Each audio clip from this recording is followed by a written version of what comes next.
देखो गुणज क्या है, किसी संख्या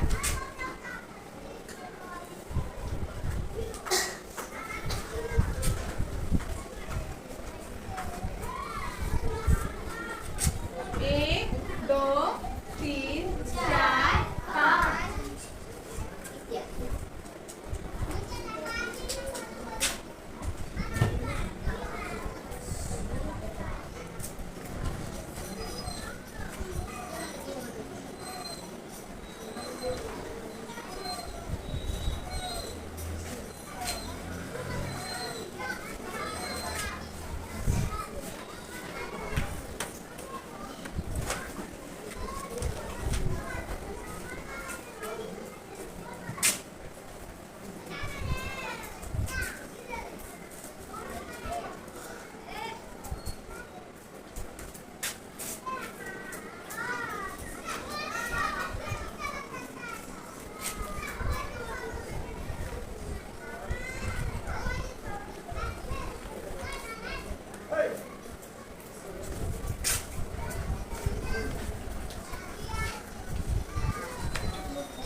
किसी संख्या 1, 2, 3, 4, 5 से किसी भी संख्या में गुणा करने पर, किसी भी संख्या में गुणा करने पर जो हमें गुणनफल प्राप्त होता है वही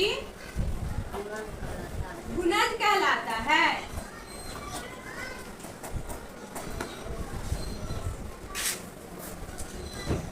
जैसे देखो हम लोग यहाँ समझेंगे कि आखिर गुणज कहलाता क्या है। तो किसी संख्या को ये समझा दिए। तो देखो दो का अगर हम गुना, पिछली क्लास में हम लोग पढ़े थे ना कि गुना करने का तरीका समझे। दो एका दो, दो का गुना हम एक से कराते हैं तो दो आता है। दो का गुना हम दो से कराते हैं तो चार आता है।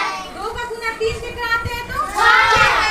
दो का गुना हम चार से कराते हैं तो आठ। ऐसे दो का जो है गुना हम मतलब कहाँ तक करा सकते हैं? बस पहाड़े तक नहीं, उसका कोई लिमिट नहीं। ये जो है मेरा गुणज है, गुणज का कोई लिमिट नहीं होता है।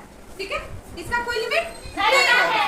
अनंत तक हम गुना करा सकते हैं। कहाँ तक कराएंगे जी? अनंत तक। ठीक है, इसका कोई लिमिट नहीं है। अनंत तक हम गुना करा सकते हैं और हमें गुणज मिल सकता है। तो दो का गुणज क्या है जी? दो, चार, 6, 8।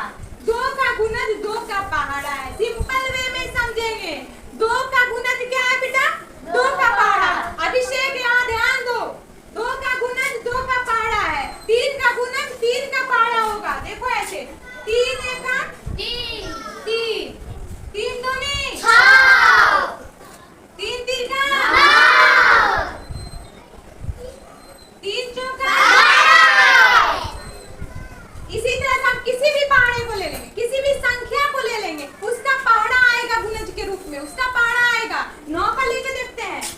9 एका 9, 9 दूनी 18, 9 तीका 27, 9 चौका 26। तो देखो गुणज कौन है इसमें?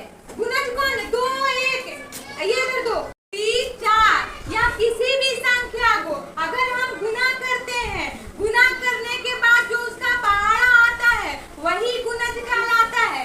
ऐसा नहीं कि पहाड़ा तक ही उसका गुणज है, उसका गुणज बढ़ते चला जाएगा। नहीं, 2 का है 2 दहा के 20। 2 का अगर गुना करते हैं 10 से तो 20 आएगा, आएगा ना? 11 से करेंगे 2 का 22 आएगा, आएगा ना जी? ऐसे हम गुना अनंत तक करते चले जाएंगे, अनंत तक गुना करते चले जाएंगे।